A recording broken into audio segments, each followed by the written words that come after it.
आवाज महाराष्ट्राचा।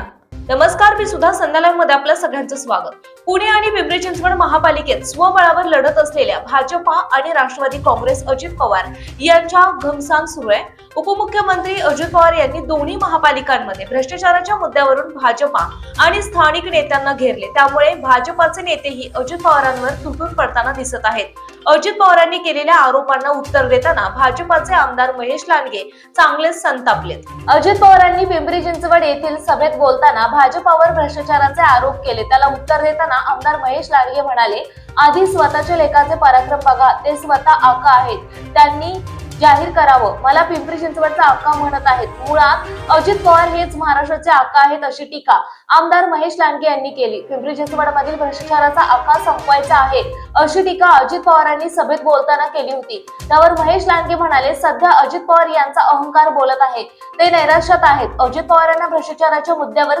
उत्तर देताना आमदार महेश लांडगे म्हणाले, स्वतःचा भ्रष्टाचार लपवण्यासाठी अजित पवार भाजपसोबत आले आहेत। अजित पवारांनी आमच्यावर भ्रष्टाचाराचे आरोप करू नयेत। मुलगा पार्थ पवारांचे पराक्रम पहा, जे स्वतःच्या काकाचे होऊ शकले नाही ते पिंपरी चिंचवडचे होतील का? आमच्यावरील भ्रष्टाचाराचे आरोप सिद्ध करायचे असतील तर मी महापालिका प्रशासन आणि अजित पवारांसमोर यावं, मग सर्व उत्तरे मिळतील, असा पलटवार महेश लांडगेंनी केलाय। ताज्या आणि महत्त्वपूर्ण बातम्या पाहण्यासाठी आजच आमच्या संध्या लाईव्ह न्यूज चॅनलला YouTube वर सबस्क्राईब करा आणि बेल आयकॉन प्रेस करा।